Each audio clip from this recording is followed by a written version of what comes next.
the thing that kept sticking out to me, and we talked about it in the open of the game, was they've kind of got auditions going on the left wing on their top two lines.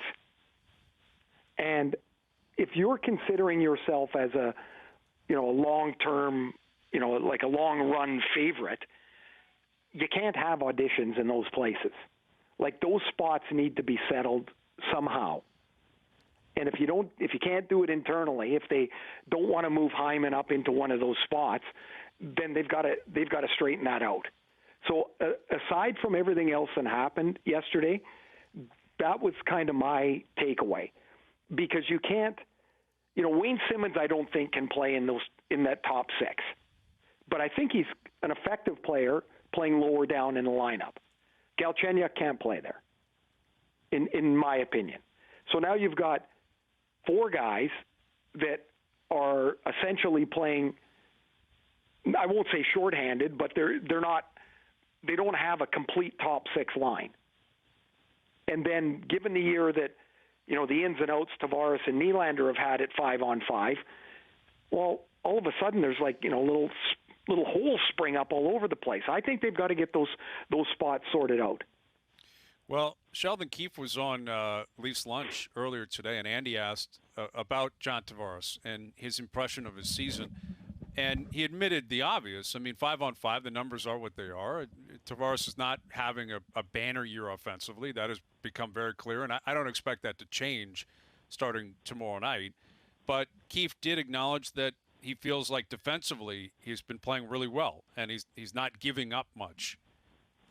Is that – I mean, we always come back to the contract, naturally. We always come back to $11 million. You get paid $11 million to score 35-plus goals and close to a point a game. That's what you were supposed to do. That's what you get paid for. And Tavares knows that. I'm sure John would be the first one to tell you. If there's a cup involved with $11 million and you play defense like that, then it's worth it. Exactly. And maybe that's the reasoning here, is if it all balances out, and sure, you may not offer as much offense as we were hoping for as a team, the Leafs might suggest as long as he's keeping it out of his own net and he brings more to the table, it can still help the team overall. Well, see, where I wouldn't buy that is if John doesn't score, who's going to score in the middle of the ice? Well, beyond Matthews, you mean, yeah. That's what I mean, yeah. Matthews, beyond Matthews. Because when I read last week that Jason Spezza has more 5-on-5 points than anybody else but Marner and Matthews, I was like, oh, that's a problem. Yeah. Like that, I think Spezza's having an unbelievable year. I'm really impressed. But that's a problem. He's playing 10.5 minutes a game. Yeah. And he's 37 years old, too. Yeah, if you want to be a contender, it's not I don't think this is being unfair, but it's not enough for your second line center to be a good checker. No matter who it is. You need more than that. Yep. No, that's right. Yep, that's absolutely right. And it's just about, I guess it's more about them trying, they're reasoning with what they have here. Like, sure, Sheldon Keefe he's not going to bury him and say, I can't believe he is being outperformed by this guy, that guy, or the other guy. But ultimately, that defensive play should be expected too for $11 million. Maybe that's the way to approach it. Of course he's good defensively. He better be. He's a veteran, captain, center, $11 million. You better be doing – anybody that makes that's better be doing it all. Yeah, you got to bring it all. Well, you're right. Like, I didn't even think of that in the sense. People your salary is hung around your neck. Like, that's – like, if he was on a different team, how we've been talking about Buffalo, been talking about this team, that team, if you're like, that guy makes $11 million, has done this. Now, he's got some points. It's not like he's done nothing. It's just you expect more. Well, we referenced the Taylor Hall comment last night, and it's 100% truthful and honest, and I really appreciate it.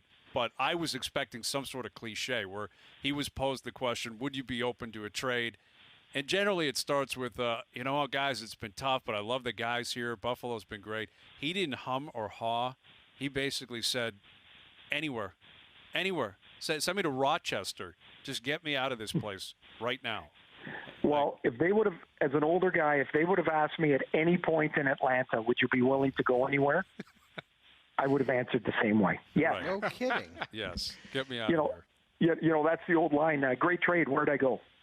Yeah, and Frank Saravelli came out with a tweet about that today, saying the asking price right now for Taylor Hall is a first-round pick, starting with the first-round pick.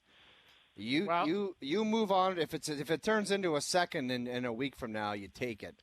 Well, let me ask you guys this: if you're Kyle Dubas, would you pay a first-rounder to get Taylor Hall in your lineup? Figure it out. No. No, not for me. I think I would. I just don't know how the money would work. I mean, Buffalo's going to have to eat some of that. Even with eating it, you still have to get rid of more money. Like if you eat. So he's at $8 million, right? $8 million cap. So we're down to half a year or whatever. I don't even know how they calculate it. But so Kerfoot's probably in that deal for sure because you need money. Right. So you put Hall in, you take Kerfoot out. You can survive that trade.